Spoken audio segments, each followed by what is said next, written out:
Razor Crest, stand down.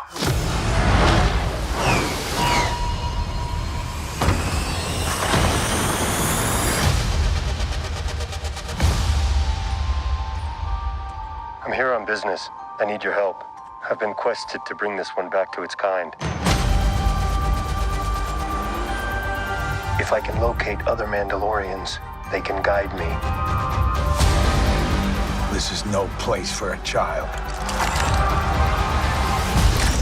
Wherever I go, he goes.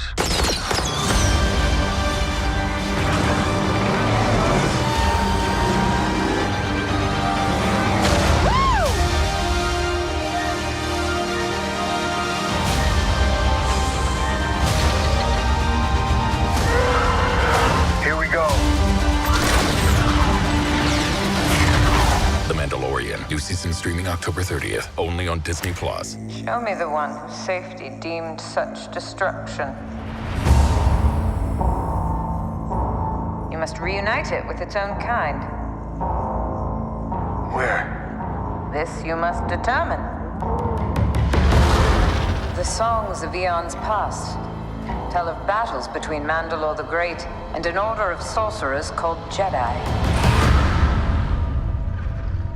You expect me to search the galaxy and deliver this creature to a race of enemy sorcerers? This is the way.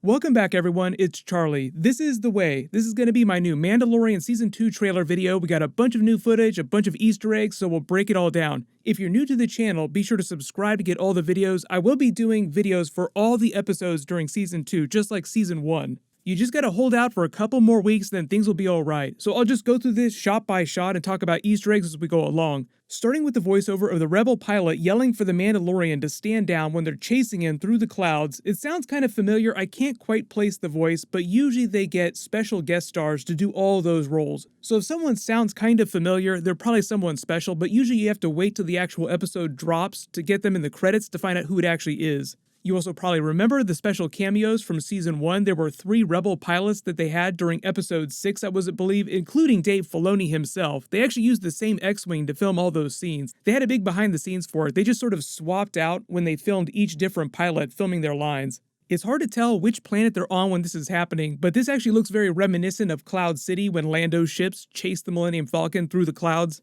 Then it looks like he's crashing on the ice planet. It's hard to tell if this is connected to the same scene of him being chased by the X-Wings or if it's just clever editing. You can never really tell sometimes. But there are a lot of theories about what this ice planet is. Is it going to be Hoth? Is it going to be another ice planet? Is it going to be Ilum?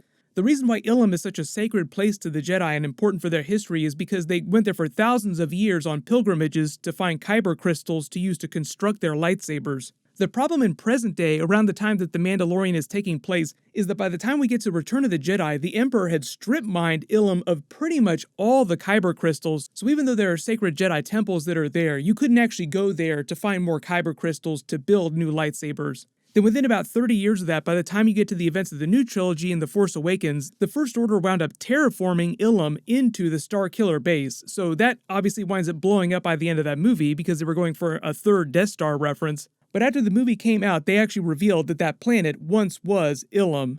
Regardless of which planet this actually winds up being, I have a feeling they're going to go for all the Empire Strikes Back Hoth references though. It's the second season, the second story, the second movie started on an ice planet. There's a bunch of scenes of him fixing his ship just like he did during Season 1, Episode 2 after the Jawas ripped it to shreds. They had to spend several days repairing it. Then he comes back to Navarro with Baby Yoda, and he has that voiceover asking for help, clasping hands with Greef Karga and Cara Dune. I think the voiceover, though, is from a totally different scene, because way back during Season 1, Episode 8, they were standing right there when the Armorer gave him his mission to take Baby Yoda to find his kind, quote-unquote, the enemy sorcerers. Tracking down more Jedi, that was the voiceover dialogue that they put in that last big trailer, so he wouldn't need to re-explain that mission to them. So whoever he's telling this story to, he's probably just talking to another new character. Then we go back to Tatooine in a different scene. As you go over the sand dunes, you actually see a Bantha skeleton, which is just another reference to A New Hope when you pass over the Krayt Dragon skeleton in the landscape. This is all probably from the same episode, like we had the other trailer footage of the Tusken Raider sitting on the Bantha watching the Razor Crest fly by in the sky. but in this scene he's on the same type of speeder bike that they were on during Season 1, Episode 5. I know there were a lot of people in the last trailer because there's a close-up shot of the rear of this bike that actually looks a lot like the outline of Boba Fett's jetpack. So a lot of people think that because Timothy Olyphant was seen in Boba Fett's armor on the set of The Mandalorian Season 2, that he'll be the Cobb Vanth character from the books, the person who just finds Boba Fett's armor and starts using it. And this might wind up being his character. It does sound like he might show up on Tatooine, so when we see Boba Fett finally during Season 2, he won't actually be wearing his armor. He'll look a little bit different, but he is supposed to be played by Temuera Morrison.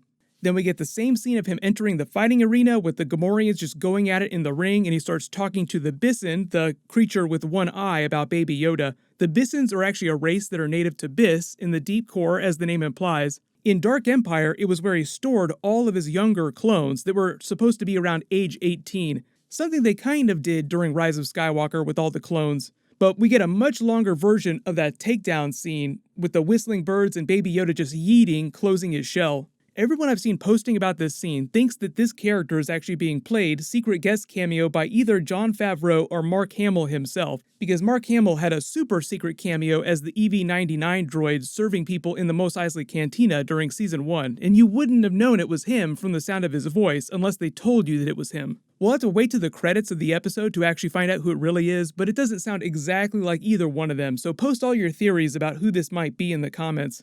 Then we get a much longer scene of that chase scene with the scout troopers trying to catch who we now see as Cara Dune, Greef Karga, and Horatio Sands from Saturday Night Live fame from Season 1, Episode 1. You probably remember him from that very first episode. He was the Mandalorian's first bounty from the series. Whatever is happening in this, it looks like some sort of forced escape. They've stolen a troop transport. You probably recognize it from Season 1, Episode 7 and Episode 8. It's the exact same transport that they rode into town on.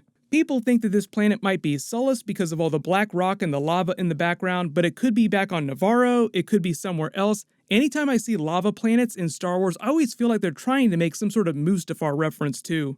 The way the Mandalorian series is constructed, they just pull from all over the place, from the Clone Wars, from the original trilogy, even a little bit from the prequels.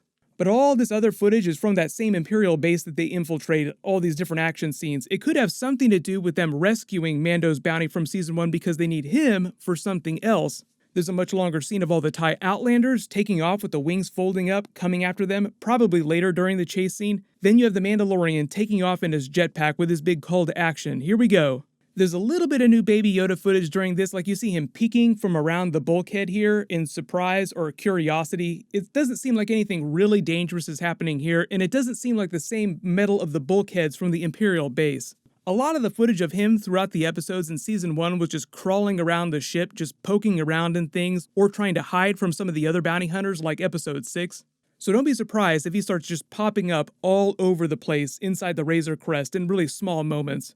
If a lot of these scenes seem familiar, too, it's because they cut the trailer to remind you of a lot of the highlights and action scenes from Season 1, like him taking off in his jetpack to take down Moff Gideon's TIE Outlander. So I know there are a ton of questions. Where's Ahsoka in all this? Where are the other Mandalorians that he speaks of in the trailer? Maybe if I find other Mandalorians, they can help guide me. What about the Darksaber? What about Moff Gideon's backstory? There's been very little Moff Gideon in any of this footage, if any.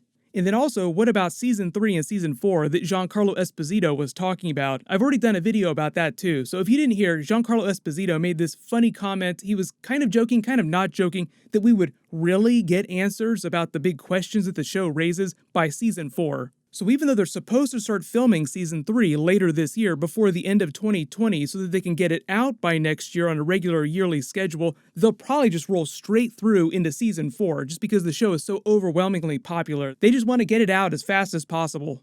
That should also tell you about the fate of Moff Gideon during Season 2 as well. I know a lot of people are wondering if the Mandalorian is ever going to wield the Darksaber himself. He'd have to take it from Moff Gideon, and the way Giancarlo Esposito talks about it, that's probably not going to happen during Season 2. The whole thing with introducing more Mandalorians on the show obviously is probably just an intro for Katie Sackhoff's Bo-Katan Kryze character. I don't know if she's actually been confirmed yet. Ahsoka is one of the few characters, including Boba Fett, that I know has been confirmed, but I think Katie Sackhoff was also announced by some of the big trade publications. You probably saw there were some recent rumors about her character, live-action Bo-Katan Kryze, showing up on another Mandalorian spin-off series that Star Wars is going to be doing in the next couple of years, or that they might be doing.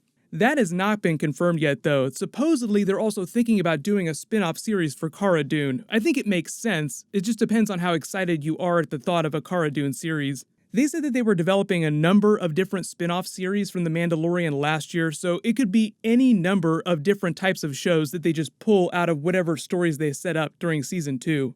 For the most part, as far as I know, Baby Yoda will always stay on the Mandalorian main series. Pedro Pascal will always be on the main series, but other characters will come and go. There was also a rumored Ahsoka series, and I know obviously she didn't show up in this trailer footage either. A lot of people were expecting to see her, but I think because it's such a big deal finally doing her in live action, they just want to hold that close to their vest, so they're not going to reveal her until the actual episode where she shows up. Remember, they didn't show any Baby Yoda marketing material until after Episode 1 had released last year. But if you spotted any other big Star Wars Easter eggs in the trailer that I didn't mention in the video, just write them below in the comments. And big reminder, Season 2 Episode 1 is releasing Friday, October 30th. All my episode videos will post on Fridays. As long as you have alerts enabled from my channel, you should see all those videos when they post. What's going to happen is they're doing one episode per week, and then after The Mandalorian is done, they'll do Avengers WandaVision episodes. It's not on the release schedule for November, which means they're probably going to release WandaVision in December like they originally said they were going to do. I'll be doing separate videos about that, so just look out for my Marvel WandaVision videos, and I'll be talking about the series during those. While you wait for everything, click here to watch that other big Mandalorian Season 2 trailer a billion more times, and click here to learn about that new Spider-Man 3 Spider-Verse rumor. Thank you so much for watching. Everyone stay safe. This is The Way.